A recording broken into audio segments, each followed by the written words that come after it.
Astro Sunanda Sunita channel पर आपके साथ मैं सुनंदा।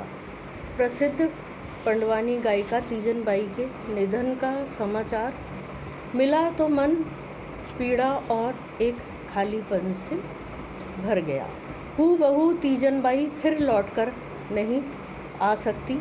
वो लंबे समय से गंभीर बीमारियों से जूझ रही थी। उनका एक किस्सा बहुत मशहूर है।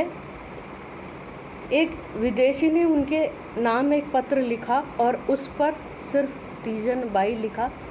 वो पत्र इंडिया आया और वहाँ से सीधा तीजन बाई के पास पहुँच गया। वो गनियारी गांव, दुर्ग जिला छत्तीसगढ़ में जन्मी थी।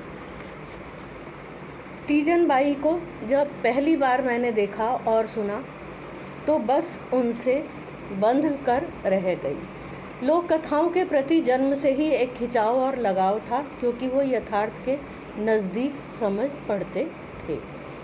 उनकी रंगीन दुनिया हमारी संस्कृति और कलात्मकता के को प्रतिबिंबित करने वाली थी। बॉलीवुड की दुनिया इस कला के पासंग भी नहीं है। तीजन बाई आज भी याद आती हैं तो दूरदर्शन में देखी उनकी सीरीज़ मन में कुछ ऐसी उभरती है, लगता है उन्हें लाइव मंच पर उनके सामने बैठकर देखा था, उनको नज़दीक से महसूस किया था। उनके जैसी आवाज़ आज तक नहीं सुनी किसी लोक कलाकार की मैंने तो। उनके माता पिता या पति पेशे से कलाकार नहीं थे, बल्कि तीजन बाई जब मंच पर गाना शुरू करने का निर्णय ले चुकी तो उनके रूढ़िवादी परिवार ने उनका कड़ा विरोध किया। हिंदुस्तान में ये कार्य परिवार और रिश्तेदार धर्म समझकर कर लेते हैं। किसी भी माँ या किसी की बेटी को सती करते उन्हें कभी शर्म नहीं आई, पर आगे बढ़ते देखकर अपने ही परिवार की किसी महिला को उनकी नाक सिरे से कट जाती है। अंततः उन्होंने तीजन बाई को अपने समाज से बहिष्कृत कर दिया।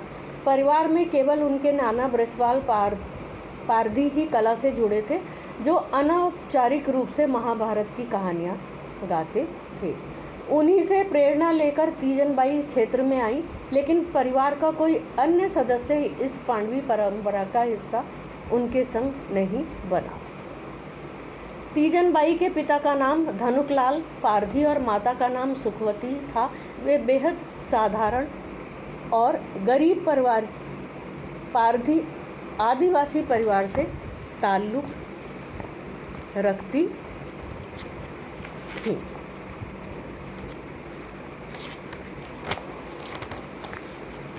उनकी अद्भुत प्रतिभा और लगन को देखने के बाद उम्मेद सिंह देशमुख ने उन्हें पंडवानी शैली का औपचारिक व व्यावसायिक प्रशिक्षण दिया। उस दौर में महिलाएं केवल बैठकर पंडवानी वेदमती शैली गाती थीं। तीजन बाई ने इस रूढ़ी को तोड़कर पुरुषों के वर्चस्व वाली कापालिक शैली को चुना। तीजन बाई ने अपनी कला का पहला सार्वजनिक प्रदर्शन मात्र 13 वर्ष की आयु में किया था। उन्हें पूरी महाभारत जबानी याद थी। 5 जुलाई 26 की सुबह लगभग 3:15 बजे उनका निधन हुआ। उन्हें पद्मश्री, पद्म भूषण और पद्म विभूषण से नवाजा गया था। उन्होंने अकेले अपने दम पर अपना जीवन गढ़ा भी, बढ़ाया भी और अपने परिवार को संभाला भी। उन्होंने जब पहला कार्यक्रम किया, उनके पंडाल को बनाने के लिए भी उनके साथ कोई नहीं आया था। उन्होंने मंच खुद जुटाया, उस पर झंडियाँ लगाई, उस पर तख्त भी खुद ही डाला।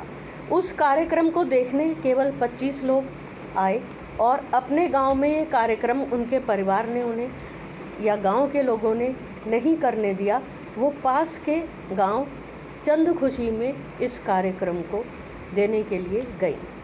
उनके जीवन संघर्ष का विवेचन और ज्योतिष के माध्यम से इस संघर्ष की बात करें तो गूगल पर उनकी 2 जन्म तिथियाँ मिलती हैं, एक 8 अगस्त 1956 और एक 24 अप्रैल 1956।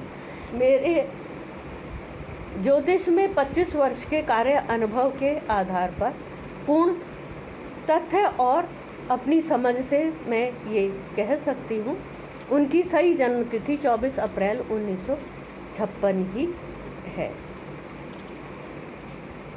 तीजन बाई को हम कभी नहीं भुला पाएंगे।